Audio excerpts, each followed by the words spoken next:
Vertigo was Alfred Hitchcock's great masterpiece. So why, for so many years, was it almost impossible to see it anywhere? Vertigo is a dark tale of obsession and murder, and it was profoundly influential. Martin Scorsese said that it influenced Taxi Driver, another story about a lonely obsessive driving around the streets of a city. It starred Jimmy Stewart as a former San Francisco detective who becomes drawn into an elaborate, bizarre, noir plot when he's hired to investigate the strange behaviour of a friend's wife, Madeleine Elster, played by Kim Novak. Vertigo was and remained an extremely important film for Hitchcock throughout his life and career. He rated it very highly. It was released in 1958, but he was hugely disappointed because although it broke even, it wasn't a huge commercial success. Hitchcock was a director who wanted commercial success, and he wanted critical acclaim, but he felt, what was the point in making movies that people didn't want to see? So there was a sense of disappointment about the reception for Vertigo, and after it was released, he became determined to make a film that would be commercially successful, that would be lucrative. That film, of course, was Psycho, made for a relatively small budget. It became a box office hit, but that wasn't to be the destiny of Vertigo. Hitchcock had a number of theories for why Vertigo hadn't been as successful as he'd hoped. Jimmy Stewart had perhaps been too old, and there were plot holes or implausibilities. The more he looked at it, the more he could see the flaws of Vertigo.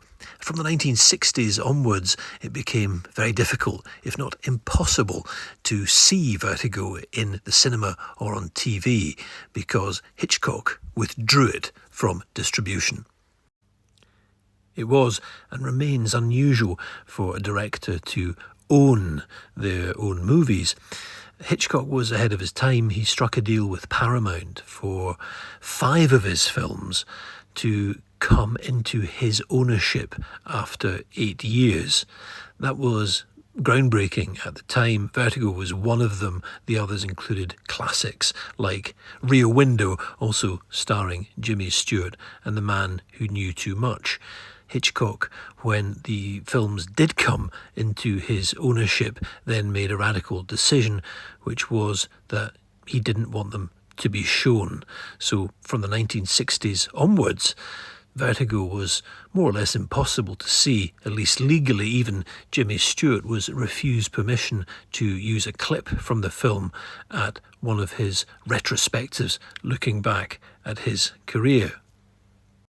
The question of why those 5 Hitchcocks went missing, as it were, is one of the final mysteries of the great director's career. So why did he do it?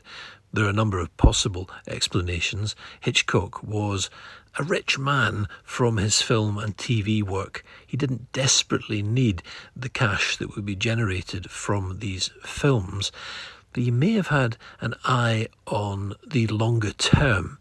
By withdrawing the films, he was increasing the mystique around them, the aura, and he was helping perhaps to erase the difficult memories of Vertigo's reception.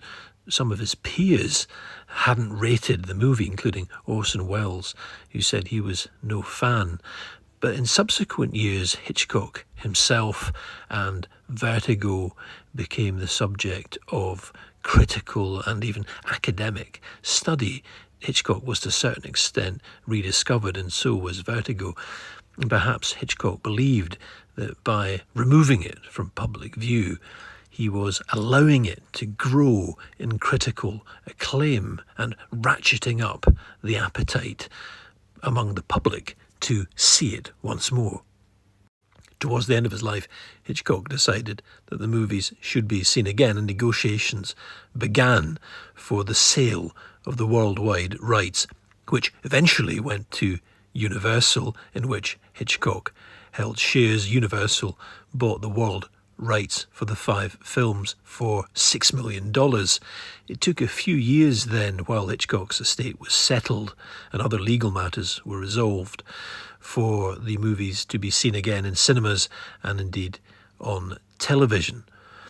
There has been some speculation that Hitchcock used the 5 movies and the sale of the rights to try and get out of a difficult contract with Universal, which he knew he wouldn't be able to fulfill because of his declining health, but that was something that he denied and his agent and family denied.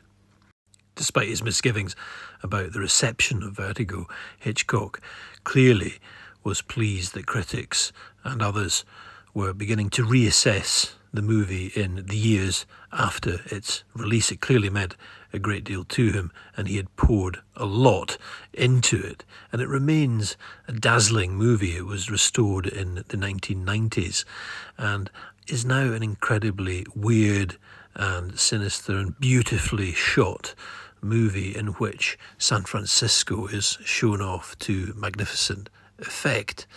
But it may have been that at the time Hitchcock withdrew it from distribution, that he did so with a sense of disappointment about how it had been received, and maybe that continued for many years. He simply didn't want it to be seen, smarting from the memories of 1958 when it was released. And today, which is the anniversary of the release of Vertigo, Speckled Band are releasing our single Vertigo in tribute to the movie, and it's out to stream and download everywhere now.